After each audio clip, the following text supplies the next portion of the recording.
Shalom, Bapak Ibu yang dikasihi Tuhan Yesus. Sabda Sadik pagi hari ini diberi ayat referensi tentang Paulus. Sebelum memulainya, mari kita berdoa. Terima kasih Tuhan Yesus untuk kasih kemurahan-Mu. Kami boleh diberi kesempatan untuk mendengarkan kebenaran firman-Mu ya Bapa. Ajari kami ya Tuhan. Berikan hikmat ya Roh Kudus untuk kami mengerti apa yang akan disampaikan pada renungan pagi hari ini. Terima kasih Tuhan Yesus. Haleluya. Amin.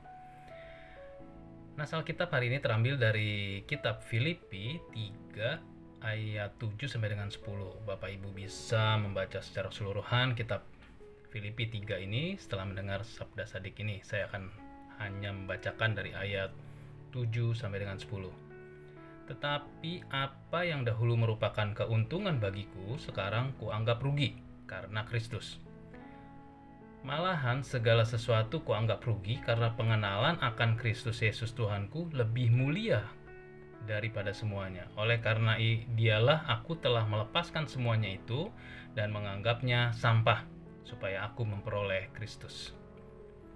Dan berada di dalam Dia bukan dengan kebenaranku sendiri karena menaati hukum Taurat, melainkan dengan kebenaran karena kepercayaan kepada Kristus, yaitu kebenaran yang Allah anugerahkan berdasarkan kepercayaan yang ku kehendaki ialah mengenal Dia dan kuasa kebangkitannya dan persekutuan dalam penderitaannya, di mana aku menjadi serupa dengan Dia dalam kematiannya.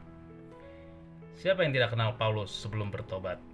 Namanya Saulus. Dia adalah orang yang sering menyiksa orang-orang percaya di Yudea dan di Samaria. Saulus menangkapi murid-murid Yesus dan juga orang-orang percaya dan memasukkan mereka ke dalam penjara. Mungkin saat ini jika ada orang yang arogan seperti Saulus sudah ditangkap, karena zaman ini tidak ada yang kebal hukum. Saulus dalam perjalanannya ke Damsyik, tiba-tiba ia melihat ada cahaya dari langit yang mengelilingi dia. Dan Saulus pun rebah ke tanah dan terdengar ada suara yang memanggil, "Saulus, Saulus, mengapa engkau menganiaya aku?" Lalu Saulus bertanya, "Tuhankah itu?" Dan Saulus pun bangkit dan ia menjadi buta. Ia dengan beberapa temannya masuk ke kota Damsyik dan 3 hari lamanya ia buta dan berpuasa. Di Damsyik ia bertemu Ananias, tetapi sebelum bertemu Saulus, Ananias ini sangat takut karena ia tahu siapa Saulus. Saulus dengan kuasa penuh ingin menangkapi orang-orang atau murid-murid yang percaya Yesus, tetapi Tuhan meminta Ananias untuk menumpangkan tangan supaya ia bisa melihat. Dalam hal ini, pertobatan Saulus menjadi Paulus sangatlah luar biasa. Kalau bukan Tuhan yang memilih, pasti tidak ada Paulus yang dari Saulus. Begitupun kita anak-anak yang percaya Yesus. Kita sudah dipilih, bukan kita yang memilih. Maka ketika kita sudah dipilih dan juga ditebus sebagai umat pilihannya, janganlah kita mengecewakan Tuhan, apalagi mempermainkan Tuhan, terlebih meninggalkannya. Kita akan menyesal saat sadar bahwa kita salah mengambil keputusan meninggalkan Dia. Pertobatan kita sebagai anak manusia juga tentulah sangat ditunggu oleh Tuhan, dan terlebih kita yang akan membawa jiwa-jiwa yang belum mengenal Tuhan untuk bertobat. Maka seluruh malaikat di sorga akan bersorak-sorai. Memang apapun dan siapapun yang kita bawa dalam doa dan kita imani, semua ada di tangan Tuhan dan semua dalam waktu dan kedaulatannya. Tetapi kita sebagai umat yang percaya harus percaya dan beriman dengan sungguh. Ketika kita sebagai umat yang percaya harus percaya penuh dengan sungguh. Ketika kita setia menaikkan doa-doa kita, percayalah pada waktunya Tuhan akan menjawab dan jawabannya sesuai dengan kehendak dan kedaulatannya.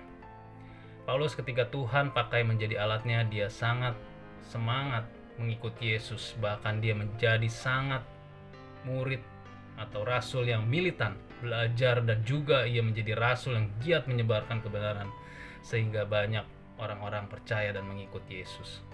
Kita sebagai anak Tuhan yang percaya juga harus belajar seperti Paulus, dan tentu saat ini kita harus berhikmat ketika mau menyebarkan kebenaran firman Tuhan, yaitu dengan memiliki sikap yang cerdik seperti ular, tulus seperti merpati, Lihatlah apakah tanah yang mau kita tabur benih ini itu kering, gersang, basah atau subur. Semua perlu proses.